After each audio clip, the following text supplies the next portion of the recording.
Running a call center is tough. Leading a sales team is a challenge. Luckily, your hosts know what it takes to succeed. What you can expect from your two guides? Conversations that won't be overly scripted, definitely not salesy or boring, just filled with as much value as possible.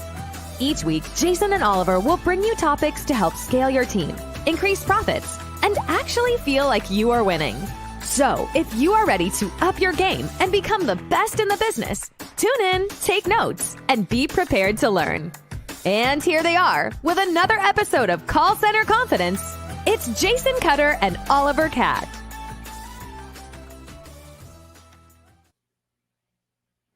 What's going on, everybody? I am back. Oliver, thank you for holding down the fort last week. I feel like I kick off the show, but it's been your show recently. Tell me how last week went. I tuned in for some of it live before going off the grid. How'd it go with your friends? Well, you were missed. You were definitely missed last week. It was a great episode. Paul, Rich, and Neil did a fantastic job talking about their experience with leadership and management in a real life environment, talking about their examples. So if you missed out last week's episode, very insightful. Some serious bombs were dropped. It was a great episode, and credit to those guys. But it was good. It's great to have you back, though. You need to join me on the next episode. We get a few people on. Yes, that will be fun. And I know from tuning into that again right before I ended up going off the grid for 4 days, like right at the last minute, I caught it for a few minutes. I thought, hey, that would be fun. Let's do more of that. So for anybody watching or listening to this, I know Oliver and I have talked about this. We talked about this early in the show, and we figured, hey, we've got a lot of stuff to talk about. Like we can do this for days. But it is fun to mix it up. So if you're listening to this, you're watching it live, the replay, listening on the podcast, feel free to email us. Go email us at info@callcenterconfidence.com. Tell us a bit about yourself, who you are. If we don't know who you are, if we know who you are, just let us know, hey, let me on the show. We'll set you up. We'll schedule it. We'll have fun. There's always stuff we can do. Whether you're a service provider to call centers, you run a call center, either side is interesting and fun because everyone's got their perspective on how to succeed and how to build the confidence, right? Yeah, absolutely. And don't forget, guys, if you provide services to contact centers, software, things like that, we want to hear from you. We want you to talk about your experiences with call centers. Come on. You want to promote your product. It's entirely up to you. But come and talk to us. Come and talk to everybody else and talk to our audience about why they should be buying your services. Although we're as we said, we're never selling, but we talk about what we do is great. We talk about speech analytics. We talk about e-learning platforms. We talk about quality assurance systems. We talk about e-chat and web chat platforms. You name it, the whole nine yards are all there. So there's so much to say and do. But anyway, Jason, you're back from your 4 days off the grid in the Grand Canyon. Sounds like you had a great time. You need to share photos and videos with everyone, even though apparently they didn't let you take your camera, right? Yes, and I will. That was the interesting side effect for me, especially with having them lock up our phones before we left. In the case it even says it will be okay as you're putting your phone in there under a lockdown for 4 days, not to see it again. And communicating with people, that's one thing. I've done it before, 4 days off the grid, but not being able to take pictures was the biggest reflex that I wanted to do. Luckily, they had a photographer and a videographer following along and taking pictures and doing stuff. So once I have those, I'll definitely share it with the community. It was a great adventure and a great reminder, mostly for me to be present. Like if I could give one lesson before we jump in today, just be present, right? No electronics, driving through crazy wilderness and different things like that, and just paying attention to be safe, and then enjoying the scenery. Getting away from everything was just about being present instead of thinking about the 9 million things to do or the people to call. So yeah, it was good, but definitely glad to be back. Yeah, well, welcome back. That's the main thing, and that's we're glad you're back on that one. So, what are we talking about today? Well, we're going to talk about an interesting topic that is very debatable depending on which side. Well, it's very debatable no matter who you are on either side of the fence, and that is how HR can be an ally to sales. Okay. So in my experience, HR is like getting called into the principal's office, right? Whether you're going to them or they're coming to you, There's just this connotation, like anytime you've got to talk to somebody in HR, there's something wrong. They either need you to fill out a form or do something, you did something wrong, or you're potentially in trouble, especially from the sales side. But I think, and we both agree that there is a ton of ways to have HR and sales work together so that sales can be successful instead of this siloed like battle against the two departments, particularly, especially how integrated they are and how important it is. And so for you, Oliver, like when you hear about that, when I make the statement, how HR can be an ally to sales, whether you want to start giving tips or not, what does that make you think of? Or what have you seen in the past where you're like, Jason, you're nuts, this topic is stupid, and we're going to debate the crap out of this for the first time ever, I'm going to disagree with you? HR and sales sends shivers down my spine. No, I think there's a difference, right? We talk about a lot of things when we talk about HR and sales and things like that. A lot of the bad things from the back end of that usually come from quality and compliance. We've spoken about that team specifically already. So that's that. I mean, for me, HR is that kind of second line, if you will. Because something has gone drastically wrong. There's been a major breach in somewhere, or something has failed in the process. And in my book, and especially from the UK side of things and some of the US centers that I work with, HR normally come in at the back end. Now, the fact of the matter is, they're not part of the operation as much as we would like. They're not part of the floor. I've worked with some companies that actually encourage HR to be present. Knowing the teams, going around, walking the floor, getting involved, because then it's not always a negative thing when HR get involved. Jason, look, talk to me, right? You know that saying where, you get people that come in and go, it's, Oliver, into my office now. It's like, oh, what have I done wrong? We all know that feeling, and that's never that feeling. And that's where, if it's done right, and HR are present, HR are involved, HR are walking the floor, they do know their teams. When somebody is called to the HR office, it isn't always subject to that negative connotation of what have I done wrong. And I think you even wrote that in the post when you announced this week's episode. It was, if I go back to it, that's being called to the principal's office as a kid. That's what it is. Going back to leadership very quickly. That's one of the things that I don't like, is when somebody says, hey, come to my office, that everybody thinks, what have I done? No one likes that feeling. I mean, what do you feel in that environment? It's so tough because I think that is just always the case. I mean, I think part of it is just human psychology. Part of it is just a general, like if we go to evolutionary psychology and biology and us as cavemen and women not too long ago, and we look at the fact that there's two reasons that we survived and thrived on this planet, and that we've absolutely dominated this planet for good or for bad, right? Like there's no doubt humans have dominated the planet. In most ways, it's not always ideal for the planet. There's two things that kept us alive and made us successful. One is that we have a fear of change. So once we know something works, keep doing that, because literally picking the wrong berry could cause you to get sick and then die, right? There's no doctor to take care of that. There's no medicine. You could die. The other part is that we did all of this as a group, as a species, as a tribe, as a community. And so if you did anything wrong against the tribe, or you weren't a good team player of the tribe, or weren't useful, or you were a drain on them, they just kick you out or leave you behind, and then you would die on your own. So that part of our brain is still there. So it's very interesting to think about the fact that when you get called into the principal's office or the HR's office or your manager's office, and that feeling that happens, it's really about like, I don't want to get in trouble. And part of that is literally what we've been carrying around with us for thousands or millions of years, which we just don't want to get kicked out of the tribe. Then you compound that on the fact that we've all been kids. We've all gotten in trouble. Our parents wanted to talk to us. Our teachers want to talk to us. A principal did want to talk to us. Like, then we have that reaction. Then you become an adult and it feels that same way.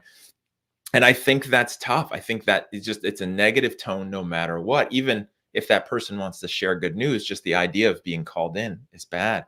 And then I think, going to kind of what sets this up in this framework, but before we really dive into, solutions and tips that HR and sales can do, I think one of the things is that a lot of times I'll say a lot of times, because sometimes it might not happen. A lot of times sales just wants to do whatever sales wants to do. They don't necessarily want to fill out their time card. They don't want to show up on time. They don't want to leave when they're supposed to. They don't want to come back from their lunches when they're supposed to. They don't want to take their breaks. And sometimes I've seen it where salespeople who are on an hourly and there's restrictions, you know, like when I've been in California, like any extras overtime and they have to take their breaks at certain intervals because of the state law. You have salespeople who just want to work extra. It's not that they're lazy and they don't want to work. I have salespeople where I'm like, if you don't take your break, we're going to get sued by the state. So you need to go take your break. And you literally are like unplugging their computer to make them go take a break. Yeah. And so again, it's not always lazy. It's sometimes they want to work more. But salespeople want to do what they want to do. You brought up QA and quality assurance, right? Salespeople want to say what they want to say. They don't want anyone telling them that they can't just let me do what I do best, man. I don't need your script and your compliance. Let me do what I do best. And then that, you know, if any organization cares about their long-term success, that's going to be an issue, right? Well, exactly. And I think that's a really relevant point, because I'm working with a client at the moment that's reselling other people's products and services. But the reseller of the original products actually has in their presentation that I've gone through with the team. And it says, if you're in breach of quality, compliance, script, or anything like that, X percentage will be removed for this type of breach. X percentage will be removed for that type of breach. Yeah. And they have a whole kind of stage gate list of what they can and can't do. And likewise, at the same time, you know, you've got to make sure that you're following the rules. And how many times do you allow those breaches to go through before you get HR involved? And there's lots of rules and regulations about it. No one likes it. No one likes to be called up. And touching on a point you brought up about some of these salespeople that don't want to leave the floor. They don't want to take a break. They want to work all the overtime going. Now, don't get me wrong. You know, some companies don't have the ability to offer overtime because they don't have the funds or the capital behind them or anything to over that. But if they're making commission, great, they can earn commission that way. But as you say, breaks, legal working hours, legislation, if you're not careful, you run the risk. And if somebody does a spot check, then you know you could be in a lot of trouble like that. I know somebody where you had to drag this particular person who I'm thinking of off the phone, kicking and screaming, to go, just go and grab a coffee. Take 5 minutes, please. All right? Go to the bathroom. Get off the phones. But at the end of the day, those people are great because they are motivated. You could tell they're there for the money. You can tell they're there for the commission. They're not there for the base salary. These guys want to speak to the customers. And they want to do right by the customers because they know that if they do it the right way, they can walk away with a ton of money. Yeah. And I think for any salespeople watching this, or, you know, frontline sales leaders and managers, one of the biggest things is to understand those rules are in place.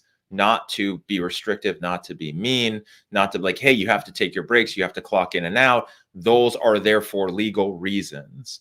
And a lot of times managers don't make that clear enough to the sales team. Sales team don't listen or think about it from terms of the business, the legislation, the rules. And they think I pick sales because I don't like rules and I'm not a rule follower. Otherwise I would have picked a different job that follows rules, right? Or has structure. Just let me do what I do.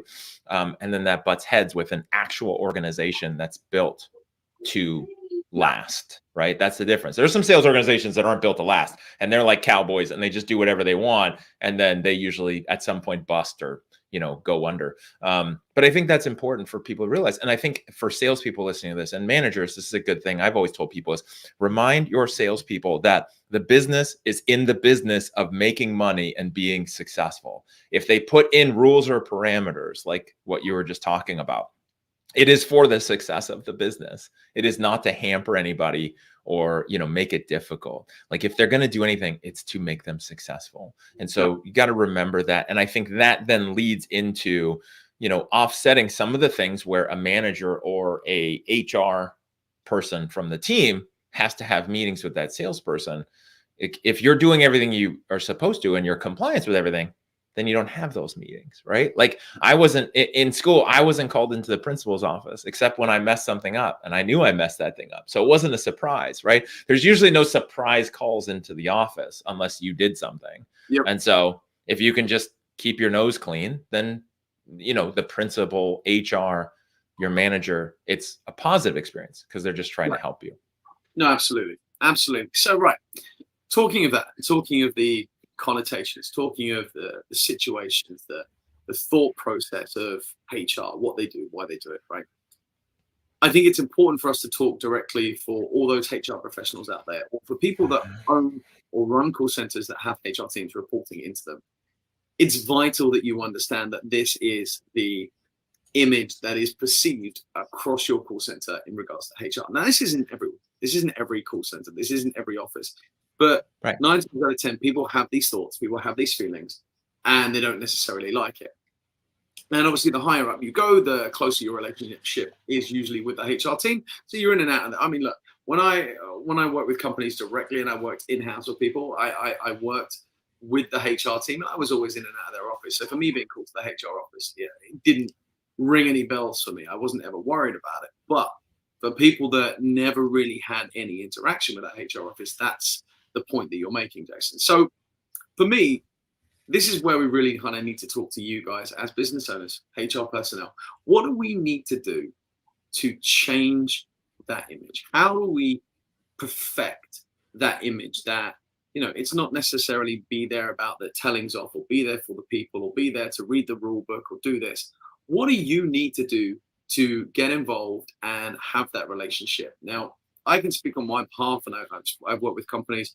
I mentioned this at the beginning of today's episode, that we had HR teams, and my VP of operations that I used to report into was very, very clear with his HR personnel in his sites. It says, I want you walking the floor. I want you to go and sit down with the guys. I want you to listen to calls so that people see you out and about. It's not just about being stuck behind a computer. It's not about being stuck in that office where you don't know anybody on a personal level. You don't work with people. And again, HR do have to separate themselves. I get that. I understand that.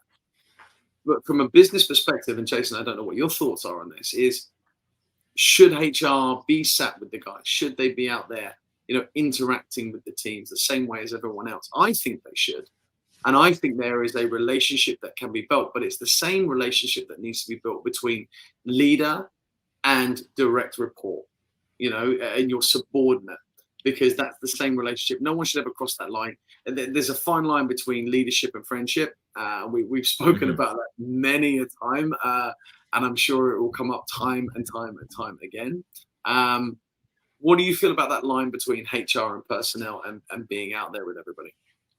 So I love that idea, and I don't want to call it a strategy, that action step, right? I've never seen anyone do that from HR or the HR department, where they actually go and they're not just mingling, but like listening and taking an active role in anything to do with sales, or generally most departments, right? They're usually up underwater with what they're dealing with.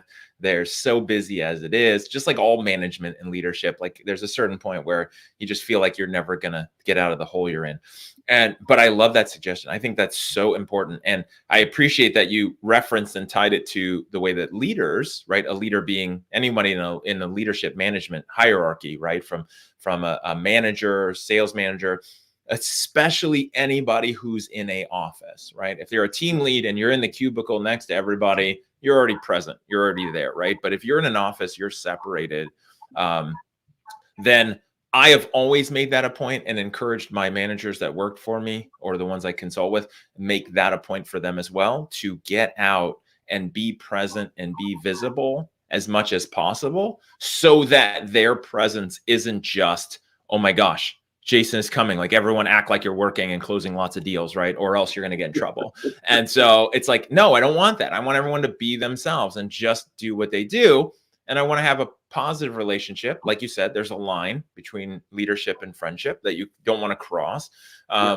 But being able to be seen, like, I'm here to help you. And that's what I tell people all the time. Like, I am here to make sure you win. It doesn't do the company any good for me to make sure you fail and then get rid of you. Like, that is detrimental to the company. So I'd rather see you win, and I'm here to do that. One of the other things that I did, which I think is good for HR to do too, is not just floor time, not just being present, management by walking around, interacting with people that way, but also I made it a point to have people come into my office and have meetings and bring people in, where it wasn't just negative. It was positive stuff, or it was getting to know them. Like, I didn't want the reflex to be, hey, come into my office so we can chat, to always be seen as a negative. I wanted to be a mystery. Could be positive, could be not, like whatever. Usually people know if there's, you know, something not good, but I wanted to change that association with being called in. I think that's a big one. And for HR to do that as much as possible, to have meetings with people. Maybe it's reviews, maybe it's just checking in, maybe it's talking about benefits or paperwork, like other things that are okay and positive, and change that association so that it's a balanced, right? Yeah. No. I agree with that. And I think, you know, I love the whole piece about, you know, making sure that it's not negative and there are positive things in there, because that's the thing. A lot of people always associate it with that negativity, and we have to do the positive reinforcement. And that's the way we start to change the way that people feel about being called into these offices, being called into these meetings. But then again, you know, I've worked with senior directors, I've worked with senior management that don't have offices for that reason, because they don't want people to feel like when they're being summoned, they're being summoned to something to you know, be told off. I get, you know, HR management, you have to have offices somewhere. I get that, because there are, you know, private confidential conversations that have to be had away from the floor, away from everything else. But if you can encourage that, you know, people are all separated on the floor, or people are all sat on the floor. I've worked in call centers where every single member of senior management is based out on the floor. And they're working there, because then you're involved in everything from every single level, and that makes a massive difference. But on the downside is, if they don't have offices, and the minute you're called to an office, you start to question why you're called to an office in the first place. So, you know, there's ups and downs with each one that come with it, and I think that's the important thing to remember. Like, if you don't do something as regular enough, and all of a sudden it stands out as being different, then there's something up.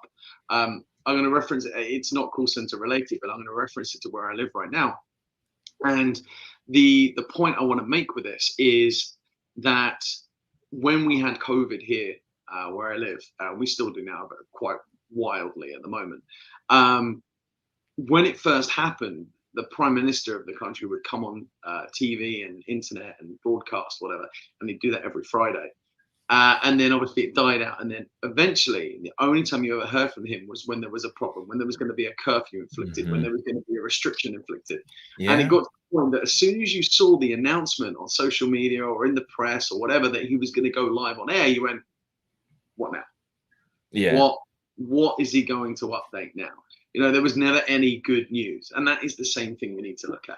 So, you know, how you change that, how you publicly announce good news, bad news, whatever it is.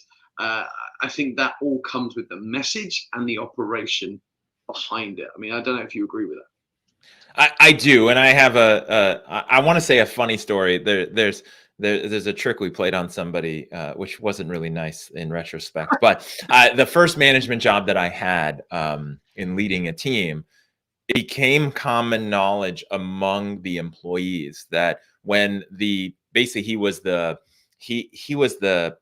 I don't even remember his title, but one of his roles, because it was a startup, so he had like many different hats, but one of them was HR and benefits. If he was in the owner's office, sitting there with a yellow tablet on his lap, and you were called into that office, you were about to be fired. Oh, wow. That was it. That was it. That was the only reason he would ever be in that office. And that was the only thing that happened. And it became common knowledge. Like, if you walk down the hall and you see that, like, if they're calling for you, you might as well just grab your stuff on the way. Like, you're done.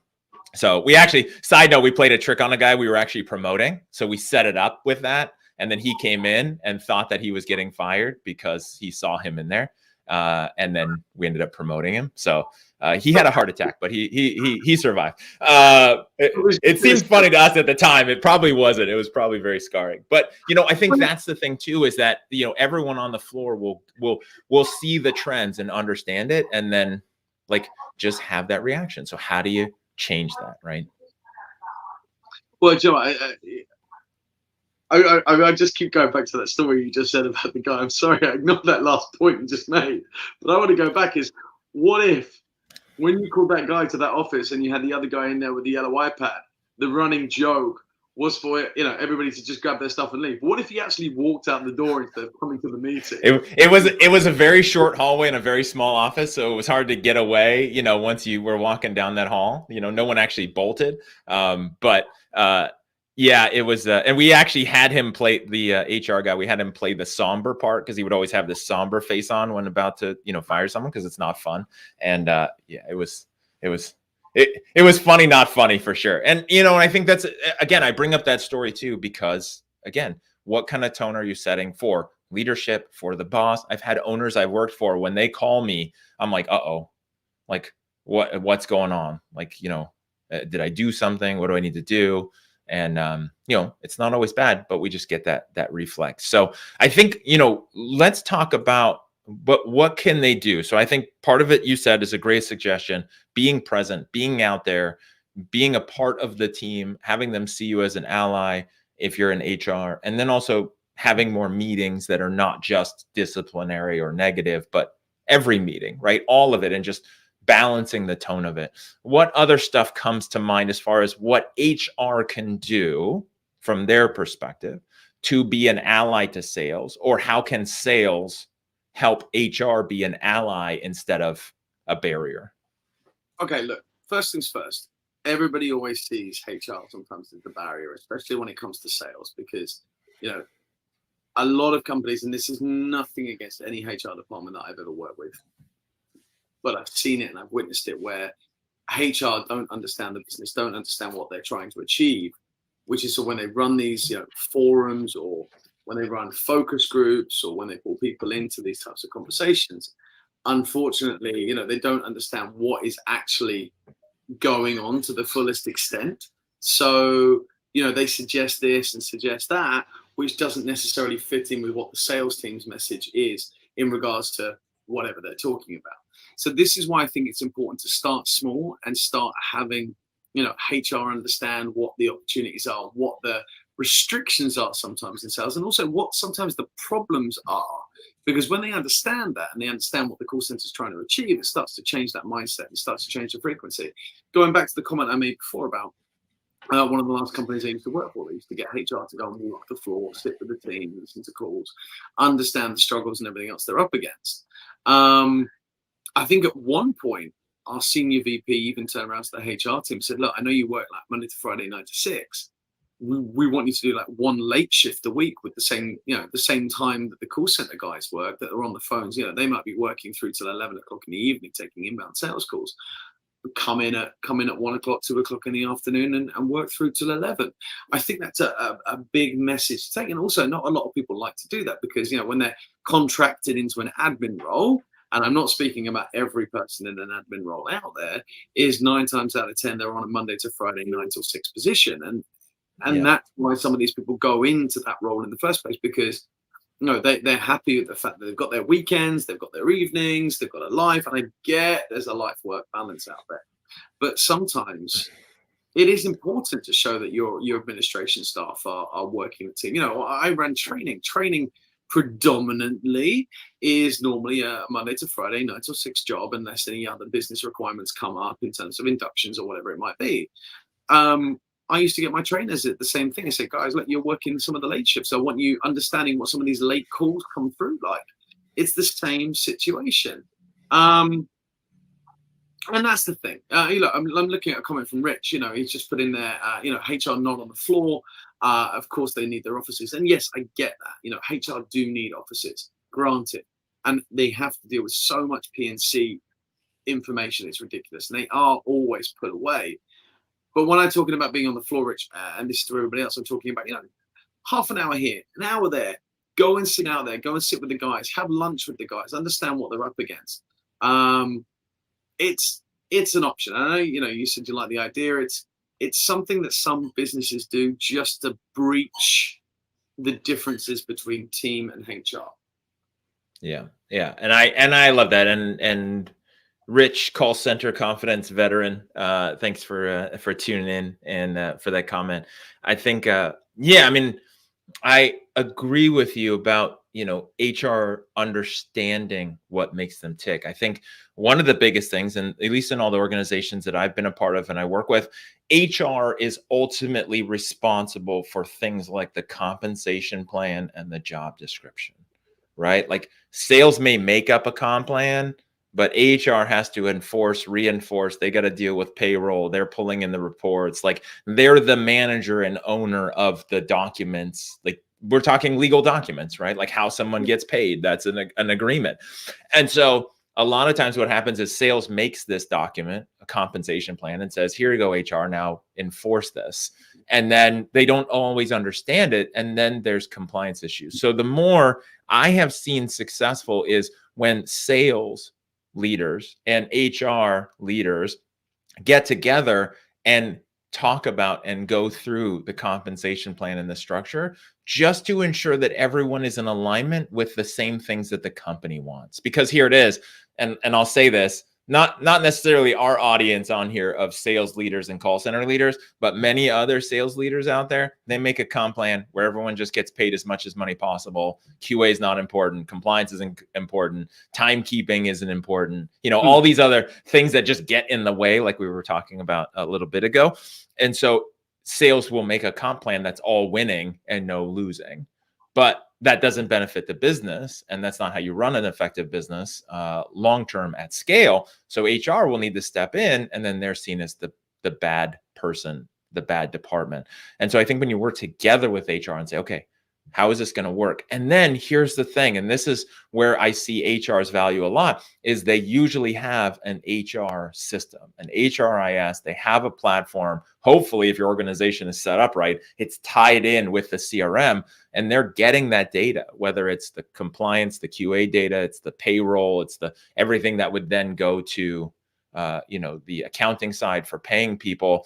HR is a lot of times in well-run organizations, they are the hub of all the data. And if you as a sales leader can get HR to understand the KPIs that are most important, not just making more money, because that's not the only KPI that matters. That's the dangerous KPI if you let salespeople run with it. But what are all the KPIs that matter to an organization and to that salesperson, and have HR look at that?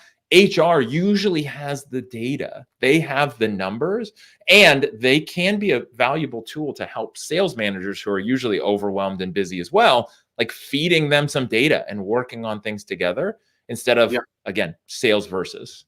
Have you seen that in organizations, Oliver, like where they're actually in alignment and HR is providing data and they're using that as a hub, or have you seen them be the hub but not utilized? I would say the latter on that one. Yeah. I think, and that's a majority. Look, guys, if you're in HR and you're listening and you agree with this or disagree with this, please let us know, because I think your experience when it comes to HR getting involved in this is what you see on a day-to-day basis. If you're HR and you feel that you aren't as involved as you should be, or you need to be involved more, look, you tell us, because I think you're the only ones that can comment on a situation like that. We are going from what we've seen and what we've been involved in and who we're helping. And a client I've seen recently, the HR has been pro-employee, and the guys are going, well, they've not hit the KPIs, they've not hit their metrics, they've not hit their targets, they've not done this, they've not done that. Oh, we should give them another chance. Like, well, we're paying for these sales guys. We either need to make a decision to we cut them because they're not hitting target. I get we have to be pro-employee, but at the end of the day, we can't afford to keep paying for somebody who's not generating a return on investment. Yeah. And I think one of the biggest things, and this is where, again, I'm just going to go based on my experiences, and isn't true 100% of the time. Sales will at times feel like HR is against them. HR just wants to fire everybody. HR doesn't want the people in the sales team. And that's not true. HR, especially when it's set up right, their metrics, their KPI is retention. It's filling seats. It's growing the organization, right? Like, again, they are at the hub. Their title is human resources. They're in charge of the humans, right? They want the humans there and they want them to succeed. And sales, again, they say, okay, you just want to fire everybody. No, like that's their job. They're usually a vital part of recruiting and hiring. And then depending on the organization, training falls under HR as well. in some capacity. And Yeah. so the more I've seen it be successful is when sales realizes HR is an ally to help in the recruiting. And the more HR understands who you're looking for, not just the numbers, not just who's a top salesperson, but who's the best salesperson that's the most consistent and efficient and effective and best fit for the culture, the more that sales can educate and train HR for that, they will find those people. And the more you can work together with them to keep those people, the better. I am always surprised at how much HR doesn't take an active role in training and just says, okay, you're sales, you train it yourself. Yep. Where I think HR should be bringing in people, right? Like outside resources, inside resources, and just being like, again, they're in charge of the humans. Downside is they usually get in charge of the paperwork and the admin, and they're too busy with that stuff, and they forget about the humans. So look, I think you're absolutely right there. And I think if I jump back, now obviously as a consultant, I can't always necessarily comment on HR. And the reason for that is because, I'm not always involved with HR on that level, especially as I go in as a consultant. Okay.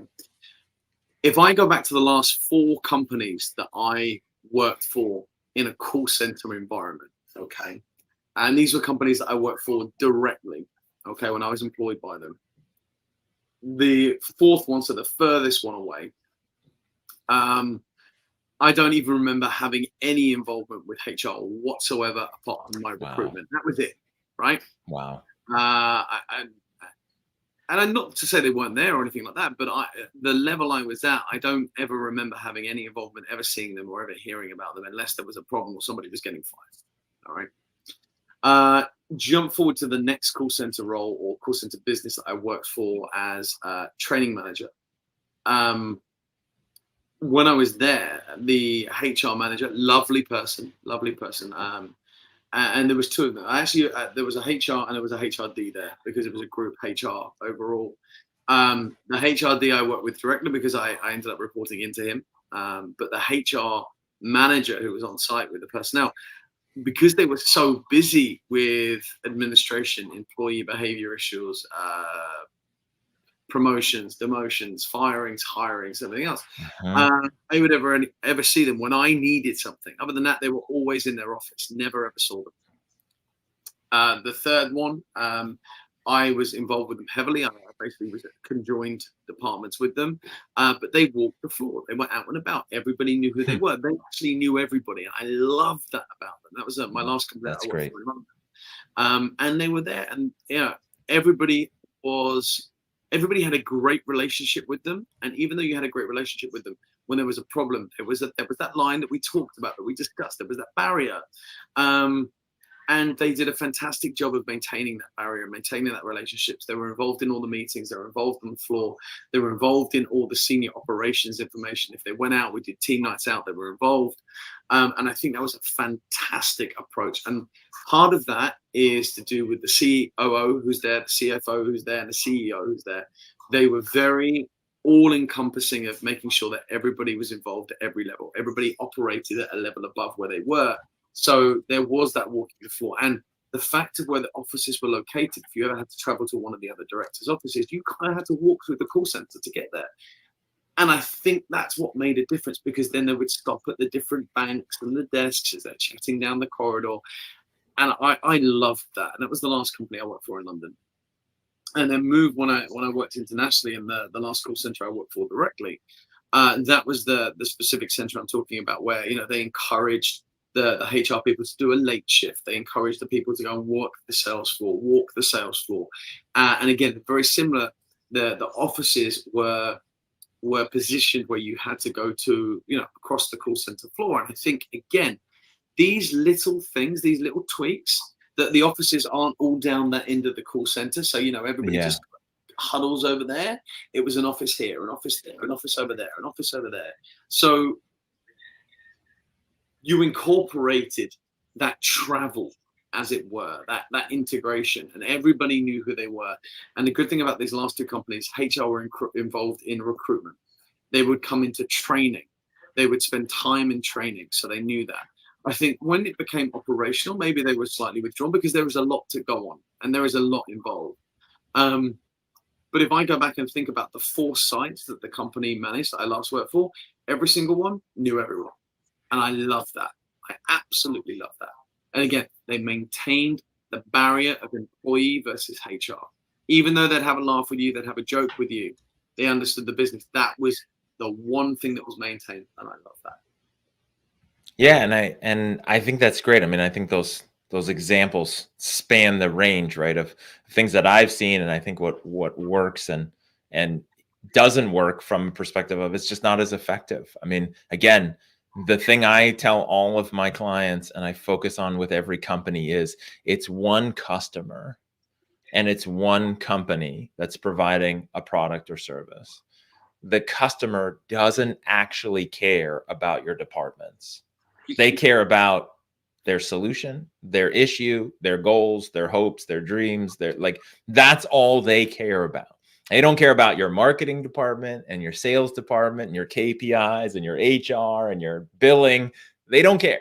They care about themselves. We all do, right? And so the key is as an organization, no matter what department, is to remember it's one customer, it's one company, everything else. If you're not rowing in the same direction, working with each other as departments, coworkers, then you're making it harder for yourself and you will find it difficult to win with customers at scale. Yeah. No, I agree. And that's the thing. I mean, look, Rich's comment there at the bottom, the latest one that's come in, he agrees that it's so important that HR understand the challenges of our people across the business in all departments and what they do. And I think that there is something that everybody can take away from this. The idea of providing them an opportunity to get close to the frontline team is something, again, that people can take. But a lot of people don't like to do it. And this is something, right, that I have come into contact. This isn't me making a bold statement out there. This is making a very generic statement that some people in HR feel is the fact that they should be locked away in the office. They should be away from people because they are dealing with X, Y, and Z. I don't like offices in general unless you have to deal with something that's P&C. That's it, bottom line.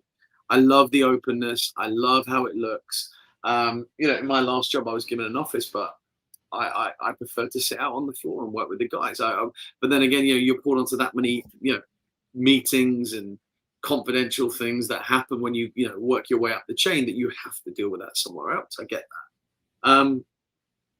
But I love the fact that people get involved and they say, oh, it's not my job. I shouldn't have to be involved. I shouldn't know it. It's not about you shouldn't have to.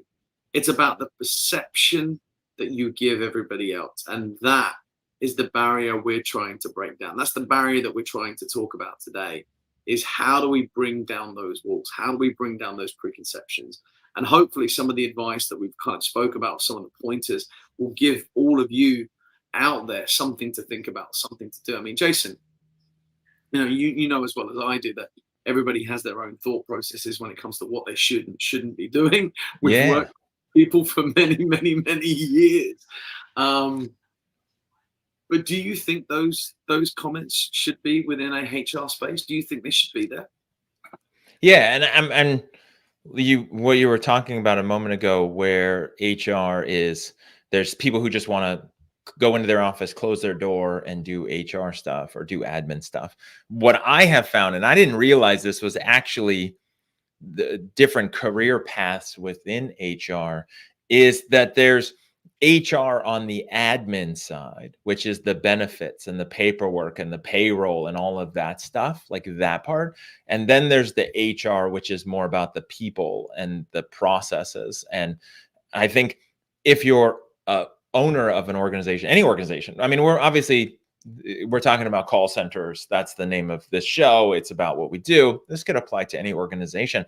I think if you own it, you're running it, you're in charge of it, is to realize what positions you need to fill specifically in HR that could help the company, and then to separate those two. Because I think what happens is the admin will always overshadow everything else, the people side, right? We talked about that when we talked about managers and leaders, and where I was saying, like, if you're not careful, if you're a frontline manager, that your job is to coach and lead the frontline troops, then you need to be careful of not falling into email hell and meeting hell, where you're now distracted and feel obligated to all of that stuff.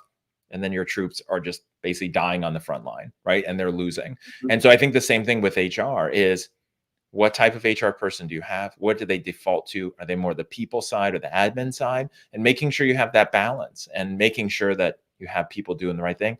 Like we talked about with sales leaders, right? There's some levels of sales leadership in the organization, in the org chart, where they move up and it's about meetings and emails and processes and systems and planning and the big overview. Some of them need to be there with the people. And I think what you said is true. I mean, there's the HR people who want to go in their office and hide and do their work. And then there's others that they're more focused on the human side, which is great. And knowing who you have and what would work best for what sales needs in the moment. Yeah. And I love that. And I think that you're so right with the two types of personalities that sit within that function, because you do need the balance. You do need those people that are personable, that are people friendly, but you also need to have that balance of people that, you know, don't have that line in them, because they're the people that can have the sometimes difficult conversations. They're the people that, you know, you have to sit there. And I think sometimes, and it's, you know, you're guilty because of the profession you do. And sometimes if you are that person that is always lumbered with the firing, that's always lumbered with the negative conversation, that's always built that way, you're built by your surroundings, you're built by your environment. Yeah. And if you are that person, then maybe you do, you know, hide away, you recluse yourself from these types of conversations. You don't like to go out on the floor, because you know what, one day you know you're going to have that conversations with that person to say, hey, you can't be here anymore. And often that is a very difficult conversation. Well, and something that just came to mind too about these difficult conversations. Here's a tip. Here's something that I've seen that then further divides HR and sales and really eliminates the chance of HR being an ally to sales, is when sales managers and or leaders and or executives don't want to do the unpleasant things like firing somebody. And what they do, they don't want to be the bad cop. Either they don't want to look like the bad cop, or they just don't like doing it. Nobody likes doing it, but like they just really hate the thought of it. And so they delegate / abdicate that to HR. They say, we need to fire this person. Okay, you fire them. I'm going to go to lunch. Let me know when it's safe to come back. Right? Okay. Like almost to that scenario. And then what happens is they're putting their unpleasant tasks on somebody else, and then making it so that person is always the bad cop, and then the sales manager or leader is always the good cop. Sometimes you just have to step up and do your own, you know, unpleasant things, because that will keep it from always, you know, dad is always the bad cop. Mom is always the one that lets me, you know, do whatever I want and have cookies. Like you've got to balance that out at some point, and sometimes, you know, do your own stuff. Let me be crystal clear. And I love that point that you just brought up. All right. About cookies. You love cookies. I know. Always. I'm just always a bag of cookies on my desk, but I don't. Normally I'd be somewhere. I normally got treats. You know, it's the benefit of working from home. This is a message to all leaders out there. This is a message to every single person out there that passes the buck to HR. Guys, don't do it. Don't look like the good cop and pass everything off to HR. This is me defending HR now, right? Nobody out there should be doing that unless that's something you have to do because of X, Y, and Z reason, because, you know, you're either involved or you can't do it because there's some kind of conflict or whatever it might be, okay? If you need to get rid of somebody in your sales team because they haven't hit KPIs, they haven't hit targets, or there is a reason that you are implementing to get rid of this person, own it and do it yourself. It's the hardest thing you'll ever have to do if you haven't done it before, if you've passed it off to anybody else. Again, it's very difficult the first time you do it, but you'll get used to it. The reason why I say this is because if you're the one that implements the KPIs, if you're the ones that implement the rules as to why people need to be there, make sure you are the one that pulls them in and gets rid of them. Because the fact is, HR or anybody else will never have the full facts as to why they are being gotten rid of or removed from the business apart from you. And if you can't justify that and you have to get somebody else to do it, this is where it ends up going around in that vicious cycle where all of a sudden somebody will throw something at that HR person. They'll say a line, oh, well, Oliver never actually told me that I had to hit X, Y, and Z. Then all of a sudden it becomes undone because they go, well, let's pause this meeting. Well, I go back, let's revisit this. And it becomes an absolute nightmare. If you are that person, if you are removing somebody from that business because of whatever reason it might be, own it and do it yourself. Because you need to be that person. You need to do what needs to be done, and it needs to fall on you and not HR. And that is not a HR responsibility just to get rid of them because of X, Y, and Z. Whenever I've had to get rid of anybody in training because they have not performed in training or they have not delivered in training, I don't call HR. I say, get rid of this person. I do it myself. So it's a hard conversation. It's a difficult conversation. But you know what? You can do it. You can justify it, and you can explain it better than anybody else. And that's my 2 cents on that. I don't like passing firings to anybody else.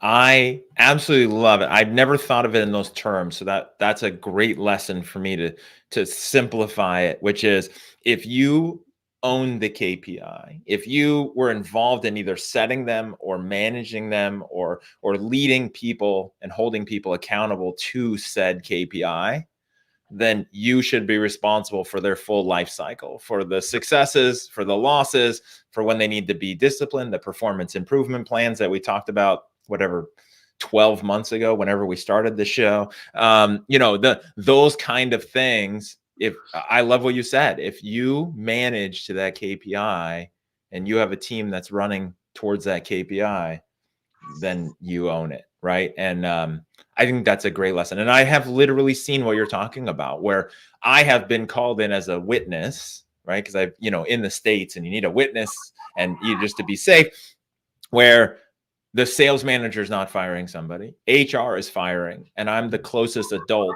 that can then be there as a witness, right? As an executive.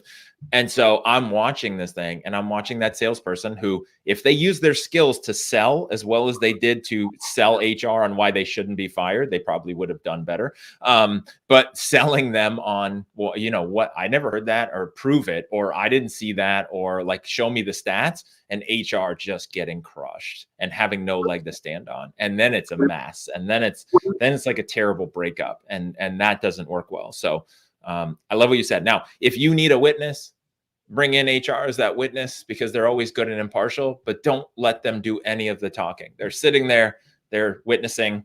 It's your show. As much as it sucks in the moment, just deal with it. And again, that will help. A conversation here is about how to have HR be an ally and help you succeed as a division, as an operation. And I love that part. That's great.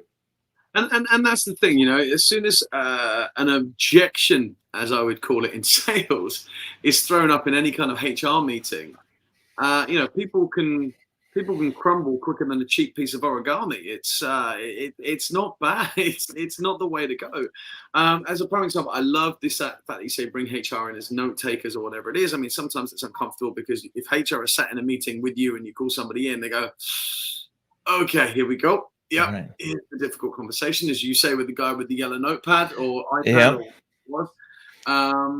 It's not the best place to be. But the thing is, it's great from a note-taking perspective. I remember getting rid of one of my team many years ago. Lovely guy, great job, but just didn't quite cut what we were trying to do. And there was metrics and KPIs in there, and unfortunately, I had to let him go. It wasn't delivering for me. And it's not through want of trying. It was, we spent a lot of time on it. I'm justifying this reason why I got rid of him. But when I let him go, it got to the point in the conversation where I was explaining X, Y, and Z, and I said, unfortunately, we can't keep you in this position any longer. You need to leave. And when he received all the notes and everything else, when we got rid of him, and it wasn't a bad removal from the business. It was a good way of doing it. But it was like, oh no, I was made redundant. I wasn't fired. I'm like, no, let's go back to the notes. This is what I said. But what happened was he switched off. The minute I said there is no longer a job here for you, unfortunately, we need to let you go, he just stopped listening to the reasons why and everything else. And I learned from that what I need to do in what order and things like that. And it was a learning curve for me. It was one of the first times I ever did it, but it kind of made me realize what I need to say in what order. It kind of made me realize that you need, as you said, HR in these meetings so they can record everything, whether written, audio, whatever it might be. But you do need HR in there for those reasons, and that is a great use for a HR case. Yeah, and to finish this on a positive note, because now we went into this spiral of like firing people, which isn't fun. It's part of it. But again, I think it's super important on this specific topic about HR plus sales. The final point I want to bring up, and we kind of glanced over it earlier, but generally, HR is in charge of training. At some level, it usually falls under them, whether the trainers fall under them, which you can debate, or they are responsible for the training platform. The LMS is owned by them. It's a part of the HR system, things like that. Then I think the key is to remember that from sales. Sales a lot of times feels like nobody cares. Nobody's there to help them. They got to figure it out themselves. Go to HR. Sometimes HR has a budget. They have platforms. A lot of HR professionals I've worked with, they have certifications. They've taken tests. They have a whole bunch of initials after their names because they've gone through so many courses and trainings, not just in HR and policy and admin, but also adult learning, development, training strategies, all of those things. And I think that's super important for sales to remember that. Go to them, go to your HR leaders and say, we need more training. Here's an issue we see. I want to improve new hire training. We need continuing education. What do you recommend? What resources do you have? Do you have a budget for this? Because sometimes they will and use them, and they love doing that. A great HR professional loves helping all the humans, right? It sounds silly when I put it that way, but that's their title. They're in charge of the humans. They want the humans to win. Yeah, absolutely. And I just, and my final note from that is taking the mick out of my own accent. I love the fact that you say HR and I just go HR. It's my slang on there. I can't even say HR without sounding. HR. I go HR. It's the quickest way of saying it. But I'll learn from you eventually. There we go. It just sounds like you're saying hate in there a little bit. And it's like, oh, is he doing that on purpose? It's funny. I love it. Absolutely love it. It's the quicker way of saying it. HR. There we go. HR.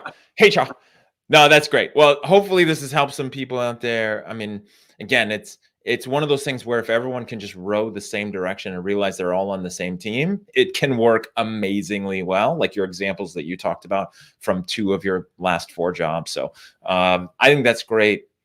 And what kind of follow-up, where should people go to find out what we've got going on? What have you been posting? If you want to email out, get on our socials. We're going to check on there. We've been pretty slack with posting recently, admittedly. But both Jason and I have been snowed under with a lot of work. Hopefully we can start to schedule some more content out there for you guys. Facebook, Twitter, Instagram, the usual places, LinkedIn page, follow us on there. Or you can email us at info@callcenterconfidence.com and visit all of the previous episodes either through all of the podcast applications, which I believe we're pretty much up to scratch with now. I think all episodes are on there bar today's and maybe last week's. I don't know. Yep. Pretty much caught up now. Yeah. And go on, sorry. I was going to say, and a reminder in case you didn't catch the beginning part of this, or, you just as a reminder, if you're interested in coming on the show, if you want to join us, if you want to have some fun, we may or may not tell you what we're going to talk about. We might just throw some ideas at you, or we might plan ahead. It's up to you. But yeah, join us. I mean, I think different perspectives are fun. That's why we co-host this together, so that there's, these 2 sides, even though we never really argue and debate and disagree. But, it's sometimes. But yeah, I mean, please, it would be super fun. We want to build this network. We want to build this community. As you would say, I'm going to steal your words. We're doing this for you. We're doing this for the people listening, for the people running call centers. So if you're listening to this and you run a call center, or you're a service provider to call centers, reach out to us, info@callcenterconfidence.com, and let's chat, and let's schedule time to have you jump into the call center confidence family on one of our shows. 100%. Thanks for listening, guys. And we will see you next week for more top tips from Jason and myself. Thank you very much. All right.